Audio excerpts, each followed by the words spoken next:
Ya, saudara, dalam video yang sangat singkat ini saya ingin memberikan tanggapan tentang kasus pembunuhan ya yang dilakukan oleh seorang pendeta namanya Rudolf Tobing. Nah, kalau betul Rudolf Tobing ini adalah seorang pendeta, saya kira kemungkinan besar dari kalangan gereja karismatik ya.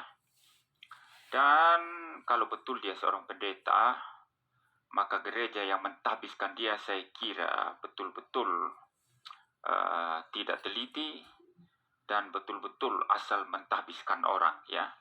Model kayak gini ditahbis jadi pendeta ya. Saya membaca berita-berita saudara, itu dikatakan bahwa dia mempunyai 3 target. Ini Rudolf Tobing ya. Dia mempunyai 3 target untuk dibunuh. Dan yang wanita yang sudah dibunuh ini adalah target paling lemah. Sebetulnya ada satu target utamanya, tapi katanya sulit dihubungi ya. Jadi yang dibunuh lebih dahulu adalah target terlemah, yaitu wanita yang sudah dibunuh itu. Dan setelah membunuh itu dia ditangkap oleh polisi.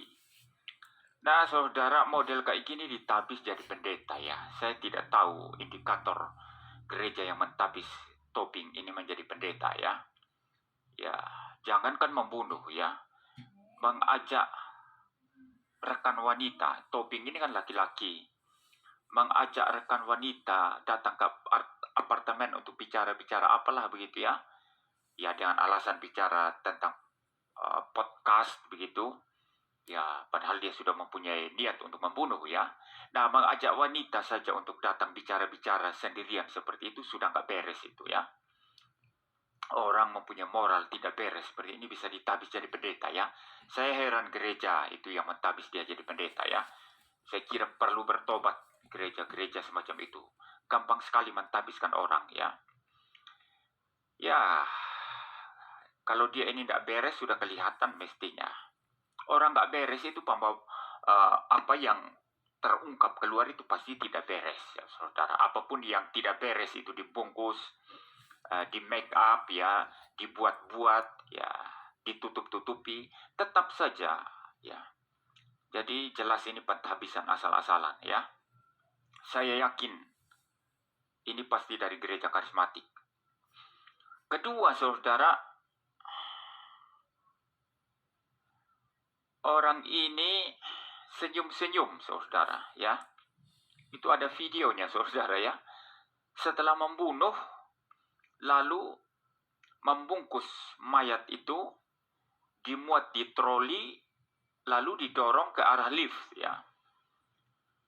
Lalu masuk lift itu, dia mesem-mesem saudara, senyum-senyum. Dan menurut berita yang saya baca, dia senyum-senyum karena puas dengan apa yang sudah dilakukannya. Puas dengan misinya membunuh, itu sudah tercapai. Ini benar-benar kurang ajar ya. Orang kayak gini ini benar-benar kurang ajar. Kok bisa jadi pendeta ya? Ini seorang yang betul-betul kalau saya bilang nanti jiwanya sakit ya, nanti dia tidak perlu bertanggung jawab terhadap dosanya ya. Tapi saya kira bukan sekedar sakit jiwa atau apa. Memang ini orang yang sudah dirasuk oleh setan ya, sudah dikuasai oleh dosa sedemikian rupa, lalu membunuh. Setelah membunuh karena rasa sukses, lalu mesem-mesem, senyum-senyum saudara. Ini kejahatan berat ya. Dan orang ini saya kira harus dihukum dengan berat ya. Kalau memang terbukti nanti ini pembunuhan berencana dan itu berakibat pada hukuman mati, saya kira itu pantas ya. Saya kira itu pantas. Jadi saudara, saya sengaja menghindari istilah sakit jiwa karena itu akan membuat dia ringan ya, kalau mempunyai kelainan jiwa ya. Tetapi sebetulnya dosa-dosa yang kita lakukan ini sebetulnya saudara mempunyai hubungan dengan masalah-masalah kejiwaan ya. Saya percaya sekali dosalah yang menyebabkan ada masalah kejiwaan, bukan masalah kejiwaan yang menyebabkan adanya dosa. Saya tidak percaya itu ya. Yang saya percaya, dosalah penyebab ada masalah kejiwaan. Orang kleptomania suka mencuri, itu karena dosa. Maka dia mempunyai penyakit kleptomania yang dianggap sebagai sakit jiwa.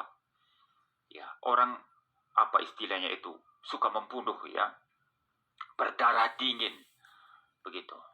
Nah, orang-orang semacam ini itu mengalami kejiwaan yang psikopat semacam itu oleh karena dosa, saudara. Tidak ada gangguan jiwa murni itu. Itu karena dosa. Ya, maka saudara, orang ini melakukan kejahatan berat, ya, apapun itu menurut saya harus dihukum sesuai dengan undang-undang yang berlaku.